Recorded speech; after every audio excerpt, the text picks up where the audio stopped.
Мағжан Жұмабаев, Батыр баян. Бірінші тарау. Жүрегім, мен зарлымын жаралыға, сұм өмір абақты ғой саналыға. Қызыл тіл қолым емес кісендеулі, сондықтан жаным күйіп жанады да. Қу өмір қызығы жоқ қажытқан соң, толғанып қарауым сол баяғыға. Түйіннің 90 түрлі шешуі бар, әдемі ертегідей баяғыда. Әдемі өткен дойлап айнымасам, сұм өмір күшті уын аяды ма? Ертегі уатпай ма баланы да, сөз сыйқыр ғой, жазбай ма жараны да? Ақында бір бала ғой, айғым тұлған, еркімен өзі отқа барады да. Жай тақтақ жабайдан жол қалғанда, қанды ор боп, ақын жолы қалады да. Ойлайды, күңіренет, толғайды ақын, күрсініп көзіне жас алады да. Ақында адамзаттан дос болмайды, жалғызақ сырын сөйлер қаламына. Мен де ойды ағытамын қаламыма, арқаның көз жіберсем алабына. Сарарқа, сары дария қиыры жоқ, көз болсын қандай қыран талады да. Ішінде сары дария көз тоқтатар, Көкшетау, сарарқаның аралы да. Көкшеде күні кеше қойдай өрген, түрлі аң, бөрі бұғы маралы да. Айрылып асау ерке аңдарынан, көкшенің тас жүрегі жаралы да. Арқада жер жетпейді бурабайға, бөлінген бұйра сыпсың қарағайға. Бұлт құшқан мәңгі меңзең Көкшетауға, бөлектау ой бауырым дер анадайда. Оқ жетпес, найза қия, қыранға ұя, қарасаң жанның шері тарамай ма? Солардың ортасында бурабай көл, мөп мөлдір, дөп дөңгелек ұқсайды айға. Бурабай арқа аралы, жер еркесі, ертеде қоныс болған Абылайға. Бауырында бурабайдың қалың ағаш, көкшенің жалы менен біткен жалғас. Арудың ақпен өрген тұлымындай, қарағай, қызыл қайың тал аралас. Ертеде жел өтпейтін қызыл ағаш, дариға бұл күндерде жап жалаңаш. Қабірінен әулиенің алашқа артық, ертеде Абылайға орда болған ағаш. Ордасын сол ағаштағы Абылайдың, Меккедей тәуеп қылған тәмәм алаш. Қиын күн туған алаш баласына, шұбырып жапанның сардаласында, кез болған жаудан үркіп ақтабанға, дұшпанның қалғандай боп табасына. Арқаға аяқ салып түскен барып, екі оттың орыс Қытай арасына. Күндерде сонау қара тапсырған ел, тағдырын Абылайдай данасына. Сол күнде ел қорғаған Абылайдың, қылсаң да аз қанша тәуеп моласына. Алыстан орыс Қытай ауыр салмақ, жақыннан тыншытпайды қалың қалмақ. Артында ор, алдында көр, жан жағы жау, дағдарған алаш енді қайда бармақ? Сол кезде елге қорған болған Абылай, көп жаудың бірін шауып, бірін арбап, күндердің бір күнінде хан Абылай қалмаққа ойналды, ойран салмақ. Ханынан аттан деген сөз шыққан соң, ордаға батыр билер келді аңдап. Жиылды өңшең ноян ағай сығай, бай жігіт Тасболат пен би Толыбай. Ту баста Абылайды хан көтерген, қамқоры қарауылдың шешен қанай. Ашуы жауған қардай шөккен нардай, қарт қыран қанжығалы қарт Бөгенбай.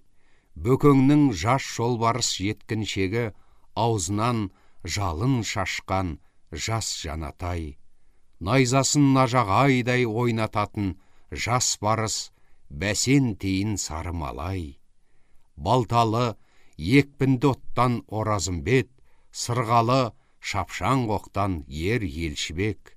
Өзіне тірі жанды тең көрмейтін тәкаппар, Қошқарұлы ер Жәнібек.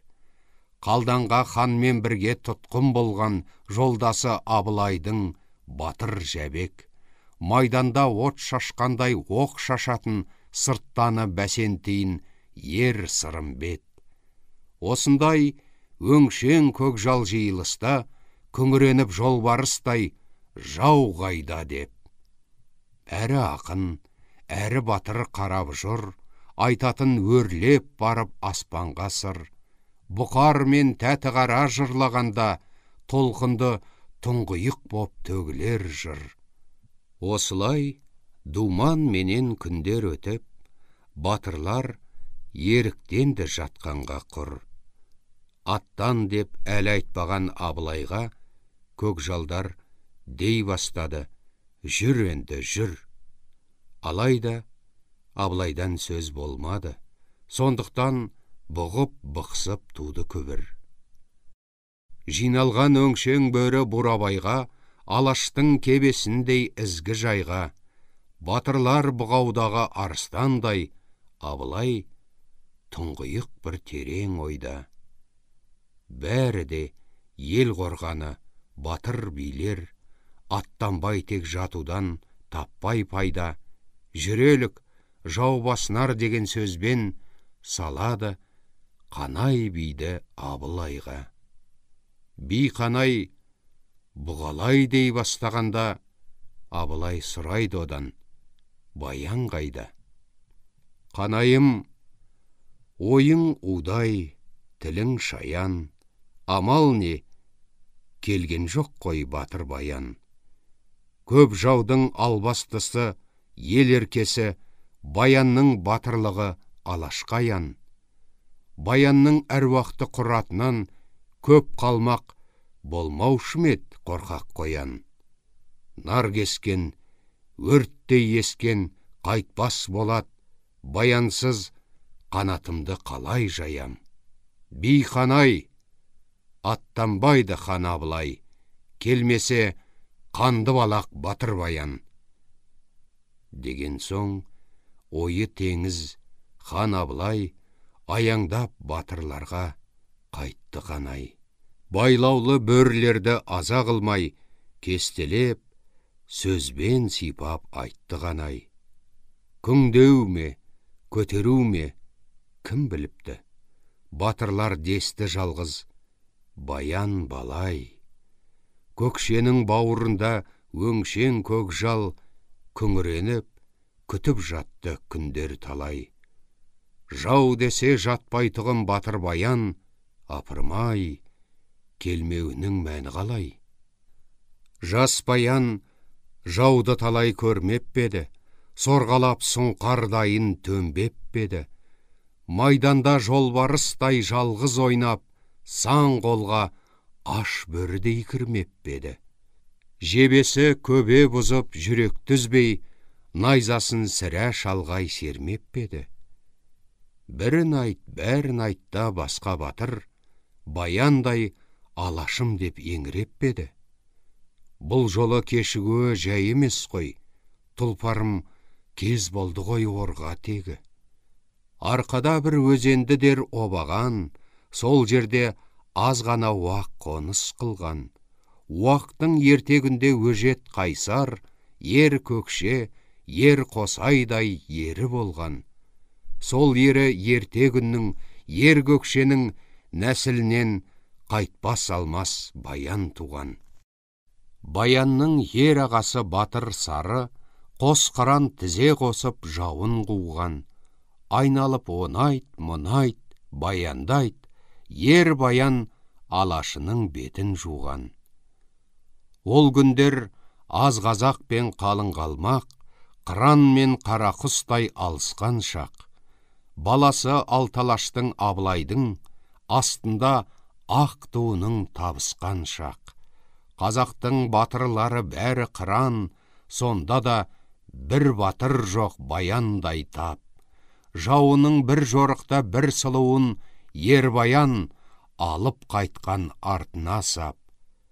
Баянның алып қайтқан сол сұлуы балдырған бөбек дерлік 14 жастақ. Сол сұлу екен атқан таңдай, бір соған бар сұлулық жиылғандай. Торғын ет, шапақтай бет, тісі меруерт, сөздері су сылдырлап құйылғандай. Бір улап көз қарасы бір айнытқан, жұлдыздай еркелеген сөнбей жанбай. Лебізі жібек лебі жұмақ желі, кәусардай татқан адам қалар қанбай. Шын ерғой батыр баян алып қайтқан, еліне сол сұлуды естен танбай. Ер баян жас сұлуды алып келген, сұңқардай бабындағы сұқсыр көрген. Қан жауып екі көзін қанды балақ, ілмекке қоңыр қазды көңіл бөлген. Марал бар оққа ашпайтын, тымсақ бірақ, кезеңде кез келсе де қандай мерген. Болмасын жас сұлудың білгеннен соң, ер баян қарындас қып ерік берген. Алайда ар алысқан жүрегімен, теңізде алысқандай күшті сеңмен. Қалмақтың қайсар қызы қайрылмаған, болаттай жасу білмей майрылмаған. Жап-жас қыз сұмдығы мол сыр бермейді, жандаяқ ойдан аулақ қайғырмаған. Алаштың аруы боп кетсе дағы, жанымен өз жұртынан айрылмаған. Сұм-сұлу анадайдан ағатайлап, баянда жан қоймаған жандырмаған. Сонда да сыр шығармай батыр баян, жастық қып жанын естен тандырмаған. Осылай іштен күйген батыр баян, баянның батырлығы алашқа аян. Баянның інісі бар 15 жаста, бөрінің бөлтірігі бала ноян. Ноянның бар ақылы білегінде, билеген асау жүрек қайнаған қан. Келгенді сұлудың бір қарауынан, ноянның жүрегінде ұшқын туған. Сол ұшқын өртке айналып жап-жас ноян, алысып жүрегіммен ала сұрған. Жастықта жалынданып сүйген қандай, баладай өксіп жылап күйген қандай. Көрмесең жан жарыңды өлгендей боп, қайғырып күлден кебін киген қандай. Кеудеңе жан кірмей ме көзің шалса, өмірің жаңа қарып атқан таңдай. Кеудеңді қасиетті сәуле кернеп, жүрегің сол минутте жарылғандай. Не дерсің, салпан құлақ есектерге, өгіздей өмір сүрген сүймей жанбай. Ноян да сол сұлуға тәтті балдай, мөлдіреп қараушы еді көзі талмай. Мас болып, дене түгіл жаны елжіреп, жұтқандай сол сәулені демін алмай. Алайда бұзық ойдан аулақ еді, сұлуға тәңірі көріп табынғандай. Жанса да жап-жас ноян сұм сұлу қыз, көп заман жүрді бірақ көзде салмай. Сонда да кейбір кезде ақ бетіне бір нәрсе жүгіруші ед ыстық қандай. Айға алтын күн нұрынан сәуле бермек, шалқыған махаббат от аспан көрлеп. Жүрегін өзі сүйген отты жүрек, оятпақ тас болса да зарлап тербеп. Басында сыр бермеген сұм сұлуға, біраздан бола бастар күлкі кермек. Нояннан о да көзін алмас болды, күйдіріп жас жүрегін жалын кернеп. Шешілді екі жастың жұмбақтары, екеуі бір іңірде сайда кезгеп. Сиқырлы гүлге оранған жібек майда, сылдырлап сылқ-сылқ күлген терең сайда. Ерке өзен жанын өртеп жармен ойнап, сүйгізген ақ бетінен күміс сайға. Сондай бір жібек кеште жаны өртеніп, екеуі әудескендей барған сайға. Аулақта сүйіскен жан ұшырасса, еріксіз тамырларға у тарамай ма? Анттасып, айрылмасқа сөз байласып, бастық деп арсыға адым санамай ма? Жас ноян қызды көріп от боп кетті, көздері қызыл жалын шоқ боп кетті. Жер мен көк, ай жұлдызды тұман басып, бір қыздан басқа нәрсе жоқ боп кетті. Келді де қызға жалын сөздерімен шығарды, жан ұшырып іштегі өртті. Бір күйіп, бір суынып, бір елжіреп, біресе жас баладай жасын төкті. Өртемей отты жүрек қоймас бекен, тақады сұлу қыз да бетке бетті. Қыз сонда, ноян бауырым, кебем деді. Мен сенің сүйгеніңе сенем деді. Сүйемін мен де сені тәңірі куә, тән түгіл жаным саған берем деді. Нояным, бірақ сенен қалауым бар, деді де сұлу ойға тереңдеді. Сұлудың сырға толы торғын бетай, бетінде ешбір толқын көрінбеді. Біраздан көздеріне жас мөлдіреп, жас сұлу жылап тұрып күлімдеді. Қыз сонда, қалауым бар, ноян батыр, адасқан аққу құстай мен бір пақыр. Арқаның аруы боп жүрсем дағы, алыста туған өскен жерім жатыр. Өткізген балаусадай бөбек күнім, барқыттай белес-белес белім жатыр. Айбынды арыстандай құмда кезген, күңіреніп, қалың қалмақ елім жатыр. Барқыт бел, қашқан қалмақ қалсын адыра, атанам, айым менен күнім жатыр. Ер баян біздің елге барған еді, көп қойға көк жал ойран салған еді. Бөбегін шырылдатып ап кеткенде, атанам жылап зарлап қалған еді.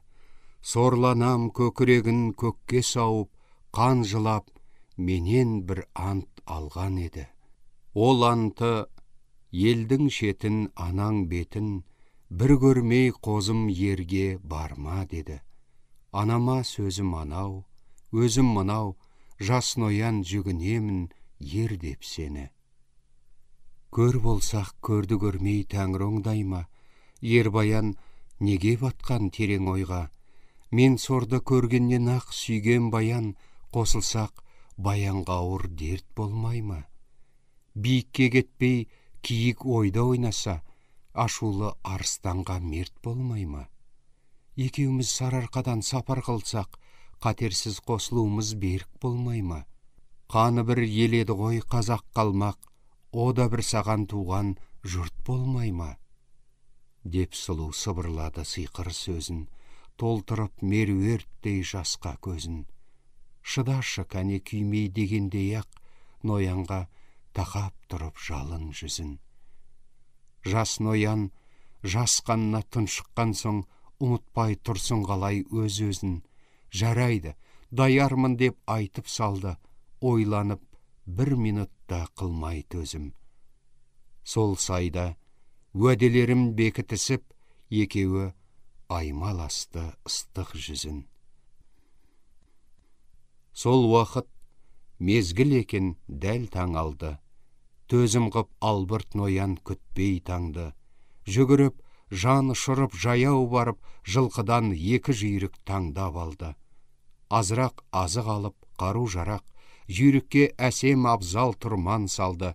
Сөйтті де сарыарқамен есендесіп, екеуі ескен желдей кетіп қалды. Кетті олар. Сәске болды, ауыл тұрды, алдымен ер баянға хабар барды. Боз үйде жатыр екен баян жалғыз, керілген күнгер келеп жас жолбарыс.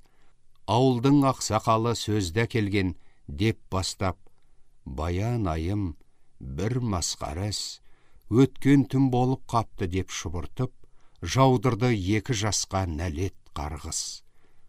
Алайда жас ноянды ақтай сөйлеп дей берді, қылдау бізге қалмақ қарғыз. Ер баян сұп-сұр болып деді, бірақ жарайды, бар ақсақал, ойланармыз.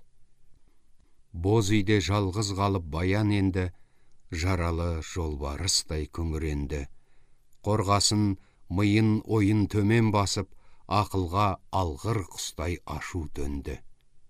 Бір көк сұр түсенгізіп бар денеге сұм жүрек қанды өзіне жинай берді.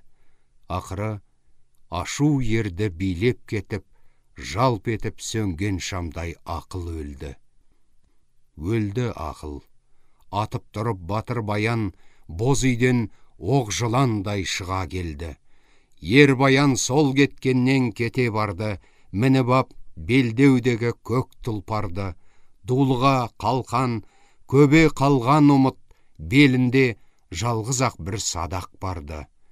Бауырынан обағанның орғып өтіп, арыстан айдалада дүбір салды. Дауылдай талмай есіп, желдей ұшып, түс ауа жолдөзекке жетіп қалды.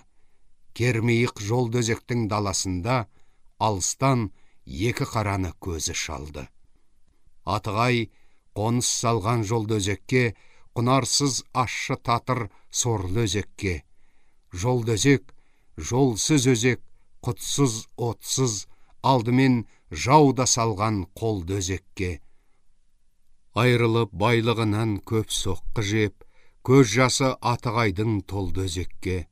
Алаштың асан қайғы данышпаны, кетпеген қанды өзек деп тіпті текке. Ежелден құттарымай қағынған жер, қайғылы бір іс болды сол өзекте. Алыстан екі қара көрді баян, кілегей қара бұлттай төнді баян. Ой жоқ боп, жүрек шоқ боп, құр екпін боп, сұңқардай сорғалаған келді баян. Қыз түгіл қаны бірге өз бауырын танымай қалғандай да болды баян. Байланған белде сала садағына қалшылдап қалды салып қолды баян. Ашуын арыстанның байқаған соң майысып тұра қалды жап-жас ноян.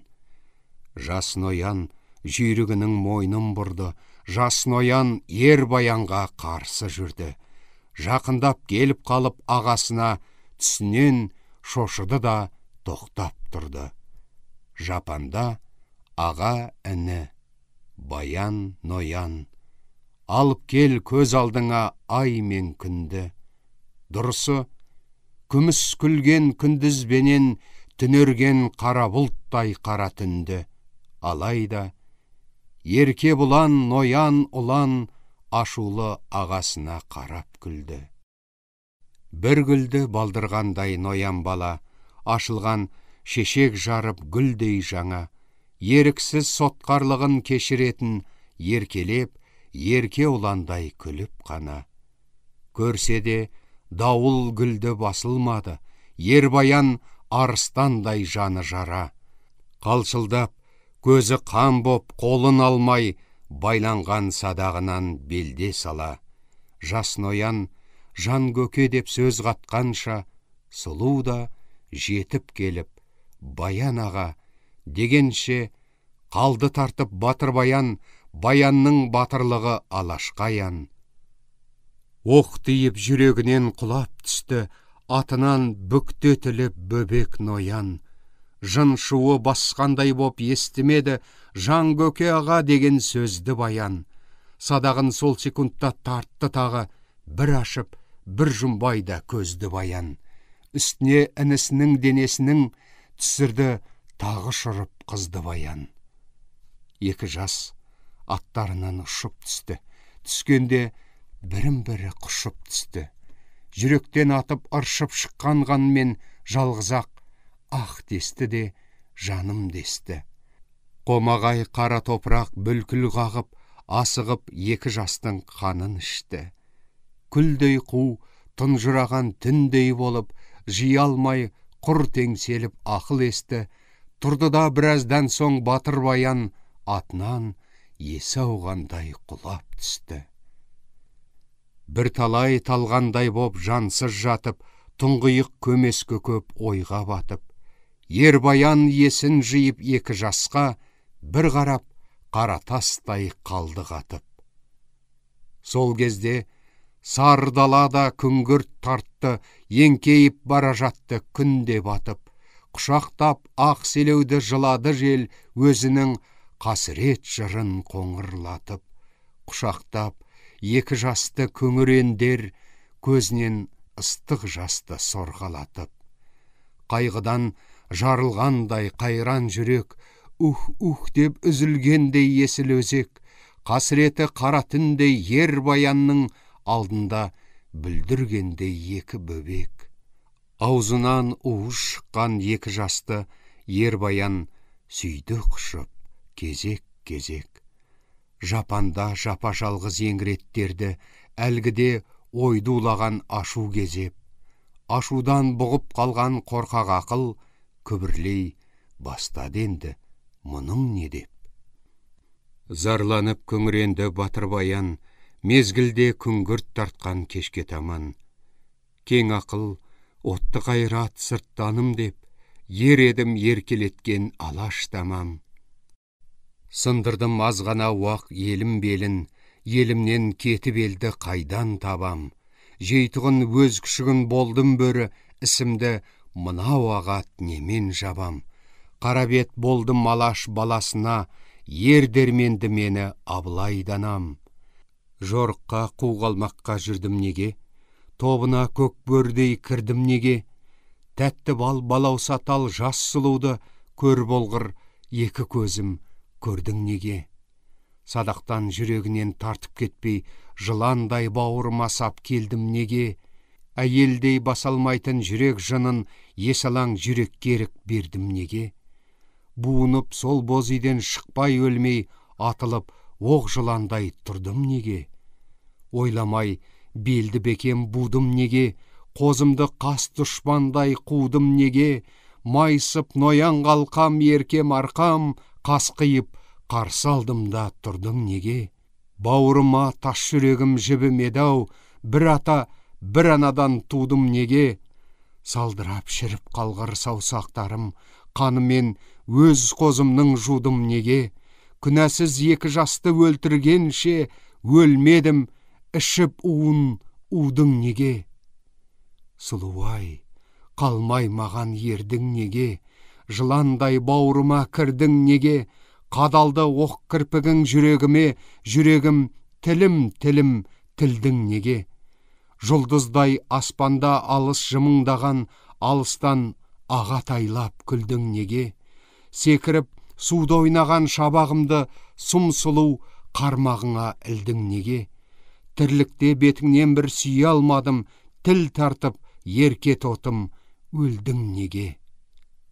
Күй жүрек, көл бол жасым, өртен ішім, алдымда айнам жатыр бөбек пішін. Сұмсадақ кетсе де үзіп жас жүрегін, жойған жоқ құлын шағым ерке түсін. Сорлаған атып жығып өзінісін, искейденді зарлап аппақ төсін. Тартқанда сымбадың-ау сұмсадағым, қайтейін армадың арда күшім. Жоқ әлде, жоқ әлде, өлтірдім бе інімді алталаштың намысы үшін. Арқамдай жер жүзінде жер болама, айбынды алашымдай ел болама. Алашта ертеде өткен екі арыстан, ер көкше, ер қосайдай ер болама. Солардың нәсілінен сары баян, барыстай ойын салған сар далада, інісі ер баянның жасық ноян, атадан азып туған дер болар ма? Құл болса бір қыз үшін балдырғаны, алашқа бұдан дауыр шер болама. Дариға, жұбанамын жел ойменен, тартпадым сұм садақты бұл ойменен. Тандырған мен есімнен ғашықтық қой, бір тынбай сұр жыландай жаным жеген. Өз бауыры, өз сүйгенін өз өлтірген, болар ма сірә сорлы адам менен. Алдымда көкі жан деп күліп тұрған, садаға кетпедім ғой қозым сенен. Ел беті енді маған болсын арам, алашым аттанамын, жауыңды өлем, деп зарлап, күңіренді жаралы ер, айрылған екі жаннан қаралы ер.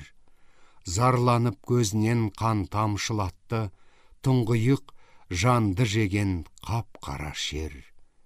Жүрегі тас болса да шыдай алмай, қамығып қайғы басып күрсінді жер. Молайтып минут сайын қасірет жырын, жаныңда өксіп-өксіп жылады жел.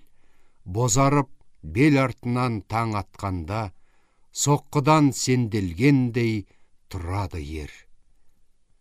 Күміс таң жерге күміс сәуле шашты, сәулемен қараңғылық араласты. Алыспас адал арам бекерге ұзақ, жеңіліп қараңғылық жылжып қашты. Сол кезде жаны жара батыр баян, үңгір ғып қара жердің бетін ашты. Жапанда қазған суық тар үңірге көтеріп, көмді келіп екі жасты. Топырақ екі жанын жасырған соң, ер баян тағы көл ғып төкті жасты. Ер баян көмді екеуін дөң басына, түсірмей бір топырақ ортасына. Апшыққан қаруларын сүйеп-сүйеп, ноянның көмді бәрін өз қасына. Отырды топыраққа ұзақ басын қойып, шомылып қанды ыстық көз жасына. Аздан соң мінді атына батыр баян, сыйынып бір жаратқан алласына. Жолбарыс жортып кетті бетін түзеп, шаңдатып Абылайдың ордасына. Жас баян жауды талай көрген еді, сорғалап сұңқар дайын төнген еді. Майданда жолбарыстай жалғыз ойнап, сан қолға аш бөрідей кірген еді. Жебесі көбе бұзып, жүрекке өзіп, найзасын ылғи дәлдеп сермеп еді.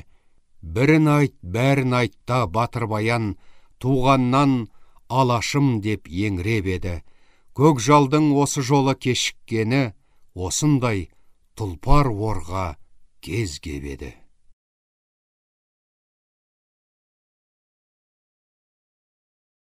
Екінші тарау.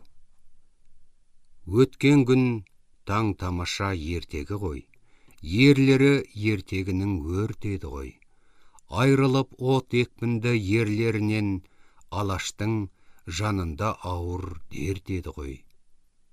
Сонау дерт түгелімен ауып маған, дариғай, жүрегімді өртеді ғой. Ер көрмей көрден басқа сұр өмірде, шерлі жан, шерлі кеңес шертеді ғой.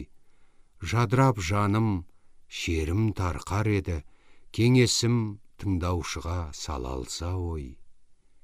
Күңіреніп ойлағанда алаш жайын, жанымды орай берсе улы уайым. Кеудеме күннің нұры толғандай боп, жырлаймын алты алаштың абылайын. Арсыға асқандаймын тәуәп қылсам, кебедей Абылайдың бурабайын.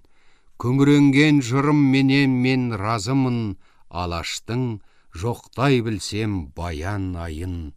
Жырлаймын, күңіренемін өткен дойлап, кеудеме улы уайым толған сайын. Кірейін кеңесіме күңіренткен, ер баян жөнелденді жолды өзектен. Қамшыны көміп-көміп алды батыр, ашуын алатындай тұлпар көктен. Мұңайып мәңгі мұңды белдер қалды, жынды жел сақ-сақ күліп сүйді беттен. Жан жақта жас қайыңдар қала берді, иіліп әдеппенен сәлем еткен. Ер жортты, сәске болды, көзі көрді, көкшені бал алысқан аспан көкпен. Көкшеде өңшен көкжал аялдаған, қырандар қанаттарын жаялмаған. Ханына Абылайдай болады деп, бір берген сөзден елдер таялмаған. Ерігіп, әңгіме ғып өткен күнді, Қанышер Болат жайын баяндаған. Қайратқа құса болған сол қырандар, алыста қара көрді аяңдаған. Жақындап, Қара Ордаға келген шақта, шықты айқай топтан шулап баяндаған. Аяңдап, топқа тура келді баян, келді де көпке сәлем берді баян. Қудай боп құс төресі топ төрінде отырған Абылайды көрді баян. Басқаға мойын бұрып, бір сөз қатпай, Абылайға балпаң басып жүрді баян. Бәйтерек тұңғиыққа төнгеніндей, алдында қол қусырып тұрды баян. Тұрды да деді: «Алдияр, сөзім қысқа, екенім менің баян Алашқаян. Алдияр, ел ағасы ханым дана, Алашқа ауыр күнде болған пана. Кешігіп күнәлі боп енді алдыңа, келдерің, іші жалын, жаны жара. Тұңғиық кез болды ғой, кешуі жоқ, болмаса шыққанда аттан ер тұрама. Талқаға жан жарасын салалмаймын, мәнімді мен айтпайын, сен сұрама. Тілегім, енді жауға аттаналық, қан көрсе, қас қыранда шер тұрама». Абылай ерін күткен көптен зарығып, қолынан баян айын алды тартып. Алдына отырғызып күміс кернеу, керсеннен көкжалына берді сарқыт. Берді де бүгіп басып ойға кетті, асқардай ой билеген мәңгі қалғып. Аздан соң көтеріліп жан жағына қарады, жер жиһанның бәрін тарғып. Қарады, қыран сөзі қысқа болды, таң ата жүреміз деп берді жарлық. Ежелден Абылайда екі сөз жоқ, сөз шықты, болады деп тарады топ. Топ тарап, ат тұрманын даярлады, біраздан дамылда дел мезгіл түн боп. Жібектей жұмсақ жылы жаздың түні, бұлтымен құшақтады көкшені көк. Керілді ерке көкше күміс айға, сәулеңді сәулем, көбірек төкші төк деп. Бетінде Бурабайдың ерке толқын, бір тынбай күліп жарды, сүйді шөп-шөп. Түн өтті, жер шетінде алтын таңды, жорғалап, жүз бұралып жел қарсалды. Сарғайып сары белден таң атқан соң, Абылай қолға аттан деп хабар салды. Бәрі де Болат тұяқ бедеу мініп, батырлар қатар түзеп келіп қалды.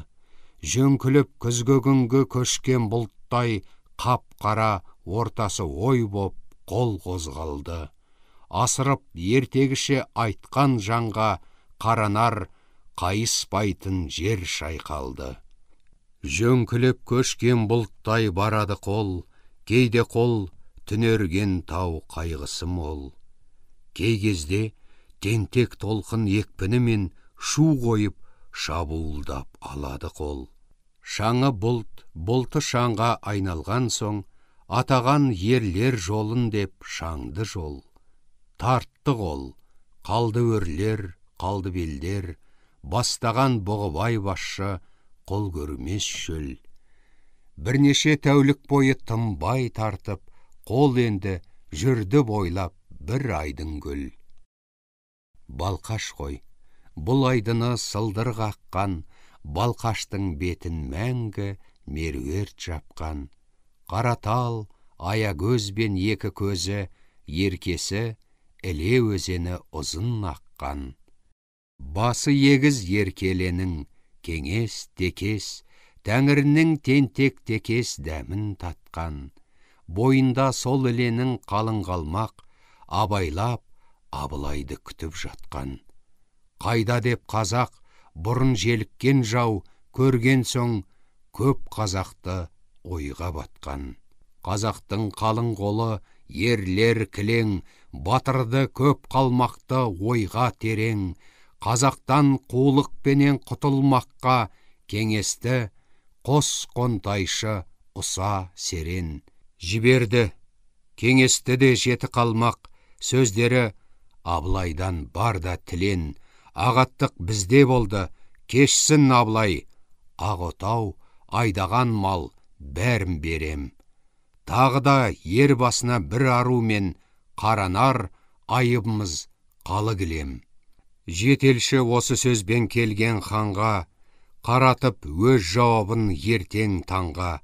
Салады мынау сөзді хан Абылай, би батыр қасындағы көп қыранға.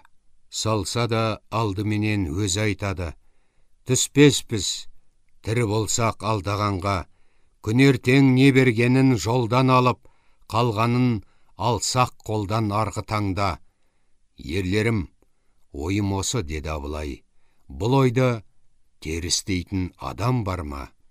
Абылай айта қалса істің жайын, бейбатыр теріс дейме Абылайын. Қалың топ тым тырс боп тұрған шақта, дегендей, ерік еде біздер дайын. Ерлігі Алашқаян батыр баян тұрды да деді, алдияр Абылайым, мергеннің мылтығына қарсы жүрмес, қырдағы адам түгіл құлан дайын. Сөзімді не кектерсің, не жүптерсің, ойыңды теріс дейді баян айың. Талқыға салмай шындық табылмайды, құл ғана қожан ылғи қабылдайды. Қуғалмақ күні кеше алдамап бет, шоңқитып ойғытай мен өрғытайды. Қытаймен күні бүгін жалғаспаса, Қытайға қалмақ неге қанат жайды? Абылай артық туған неге ұмытсын, қазаққа қалмақ сыры аяндайды. Қалмақтың қарты түгіл қалшасы да алдатпас, алдап кетер Абылайды. Тоқтады баян. Абылай тағы өз сөзін қайта айтты. Біраз шытып қарлы жүзін. Хан да екі, баян да екі қайырысты, алмастан бір-біріне тіккен көзін. Жиналып көздеріне қызыл жалын, қалса да сыр беріспей қылды төзім. Қалың топ қан ашуын байқаған соң, ағытты әрине деп сөздің бөзін. Шешілді сөз, қол енді күтіп қалды, елшінің ертеңінде келер кезін. Алталаш Абылайдай арғымағын Алаштың әруағына пар қылатын. Бетіне Абылайдай ардагердің келуді Алталашқа ар қылатын. Бетіне келген жанды соғар киер, деп жырау жауырыншылар жар қылатын. Баянның сөзін естіп қариялар, ішінен ерін аяп, шырағым, десті де күрсінісіп кесіп қойды, қайтат деп, осы жолы баян бағың. Серпілді соныменен кеңес енді, қол күтіп жатып қалды келер күнді. Жібектей жылжып өтіп жаздың түні, таңқұлан күн шығыста иектенді. Алтын күн алыстағы арайынан жарқырап шығып жерге сәлем берді. Қол тұрды, ауқаттанды, хабар күтті. Ерлердің еріккені аңға жүрді. Қол күтті, уақыт өтті. Еріктерлер аурой биледі Абылай кемеңгерді. Қол күтті, уақыт өтті. Күн батар шақ. Жерде еді қой көшіндей қалың қалмақ. Кең ойлы Абылайдай данышпанды қуғалмақ. Кеткені ме шына қалдап.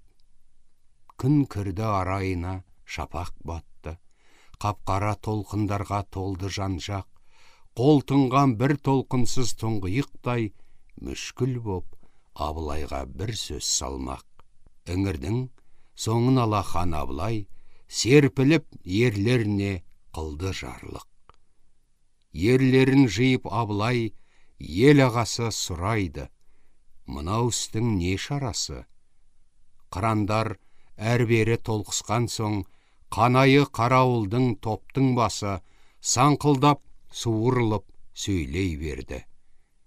Қытайдың қол ұсыным шекарасы, қалмақты Қытай кірген зерттер болсақ, қазақтың бірі қалмай мерт боласы. Тұнжырай қалса дағы хан Абылай, қайту деп сөздің болды бітуанасы. Таң ата қол қозғалмақ кейін қарай, ұрылған көңілі қаяу хан Абылай, қол жатқан, жым-жырт басқан тәңір таяу, жалғызақ жатқан ояу баян балай. Апырмай, алашарын жоқтамастан жөнкіліп бұлғайтудың мәні қалай? Деді де атып тұрып топ ішінен ерлерден от екпінді жолбарыстай 100 жасты жолдас қылып тарта берді. Таң ата, қайдасың деп қалың Қытай. Қол қалды. 100 жолбарыс майданды ойлап, тартады шабуыл мен іле бойлап. Алдында ақ сұңқардай батыр баян, екпіні қауға тиген өрттей ойнап. Бедеулер болат тұяқ желден ұшқыр, алысып ауыздықты қарш-қарш шайнап.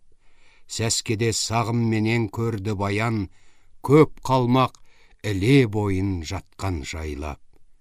100 бөрі аз дамылдап алысты да, ат қойды қалың жауға Абылайлап. 100 қыран 1000 саңқолға араласты, орғыған асқар таудан судай тасты. Шыдамай 100 екпінге шулай беріп, қалмақты әдегенде қара басты. Аздан соң есін жиып бөріккен ел, қаруап қара құрттай құжынасты. Аз болса, бір қазаққа 100 қалмақ кеп, ат қойып, қиқу салып қамаласты. Тер саулап тебінгіден қылыштан қан, шаң түтім будақ-будақ аспан қасты. Аз қазақ көп қалмаққа салды тойды, көк аспан қара түтін шаңға тойды. Алдаспан ажал менен бәсеке боп, қанышер қайқы қара қанға тойды. Жып-жылы адам қаны бүлкіл қағып, қуалап, жылжи берді ойдан ойды. Көк көбеш беректей шұрқ-шұрқ болып, жыртқызды ерлер дал-дұл тұла бойды. Анадай дөң басында ұса серен, қуыршақ құдайына қасқас ойды. Шаңқай түс, қызыл жалын бір желескен, зәндемот әуе айналып жерге түскен.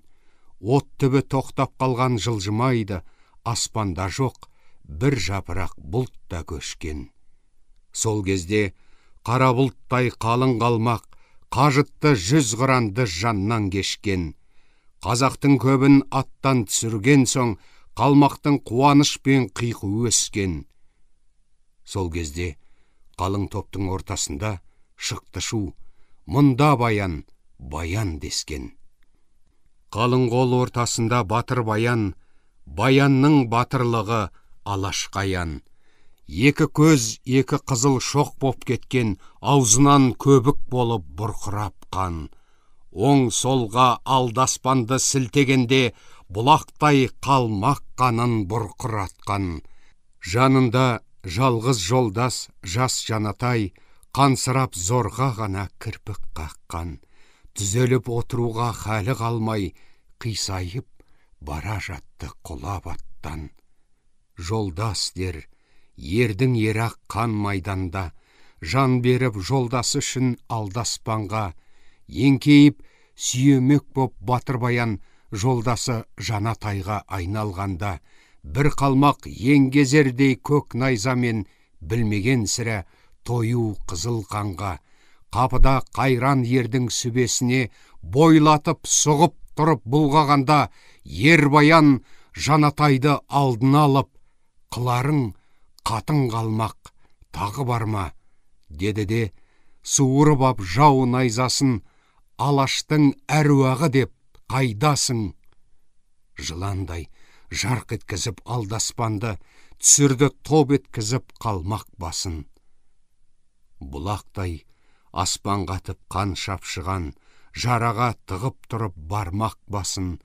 Қасқиып қан майданда тұрып қалды, қайран ер, қайсар баян жолбарысым. Алайда уақыт өтті, құлап түсті, құшақтап жанатайдай жан жолдасын. Жер мен көк шыр айналып араласты, көз алдын қара түтін тұман басты. Тәтті бір жазғы таңда қалғығандай, ер көзін оқтын-оқтын жұмып ашты. Көргендей болды ашулы Абылайды, қалың қол әне Абылай деп шуласты. Тағы ашқан жұмған көзін тағы көрді, алдында жас ұлан мен толқын шашты. Екеуі құшақтасып жап жақын тұр, басымен ишара етіп амандасты. Алдында ноян менен ақшамаңдай, жұлдыздай жымыңдаған сөнбей жанбай. Сұлудың 80 сырлы жұмбақ жанай, ерніне әлде болса күлкі алғандай. Жоқ, күлкі жоқ, бетінде тамшы қан жоқ, ағалап жан ұшырып жалбарғандай. Жоқ, өзі жолды өзекте жортадымыз, алыста екі қара көз шалғандай. Ұмтылды оқ жыландай, садақ пен қан кезерген ердің ерні қозғалғандай. Көзімнен неге ақпайды қан боп жасым, жан беріп жазғаным ғой жан жарасын. Кетсе де жаннан жара қан кетпек пе, дариға жазамнан да күнәм басым. Күнәмді тәңірі кешпес кешер бірақ, жауында жан берген соң алдалашым. Қайран ер аласырып жан ұшырып, көтеріп көз жұмулы алып басын. Жан бауыры жас ноянға ымғағып ет, жас ноян құша түсті толқын шашын. Екі жас, қайғысы мол құп-қу жүзді, екеуі құр қарап тұр, алмай көзді. Көкесі жан бергенде бөбек ноян, тұрғаны мәні қалай құшып қызды. Дариға беті қара сорлы баян, шығарған өз қолымен екі көзді. Іс өтті, ажал жетті, енді не бар, қоштасып айтсалық соңғы сөзді. Келіңдер, қарақтарым, кешіңдер деп, ер баян әлсіз ғана қолын созды.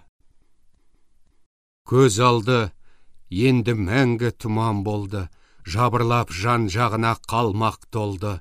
Баянды балағаттап ісіп кеуіп, бір қалмақ қалды теуіп созған қолды. Сылқ етіп, созылған қол жерге түсіп, жүзінің бірте-бірте нұры солды. Баянның басын бірі кесіп алып, бұлғады найзақ іліп оңды солды. Уанып, қос қонтайшы ұса серен, алғысқа көмделірген қалың қолды. Көңілінен ұса серен кеткен қауып, қуанып, сырнай керней қылды сауық. Алайда Абылайдан сескенген соң, жөнелді ертеңіне Қытайға ауып. Алаштың ардагері батыр баян, бір қырда қала берді топырақ қауып. Жаудан да мейірімді боп жылады жел, күңіреніп ерденесін құммен жауып. Іленің толқындары әлі күнге айтады ерге жырау ауық-ауық. Ерлерді ұмытса да ел, сел ұмытпас. Ерлерді ұмытса да ел, жел ұмытпас. Ел үшін жаннан кешіп жауды қуған, ерлерді ұмытса да ел, шөл ұмытпас. Ел жауын зерттеп өрт боп тынбай жортқан, ерлерді ұмытса да ел, бел ұмытпас.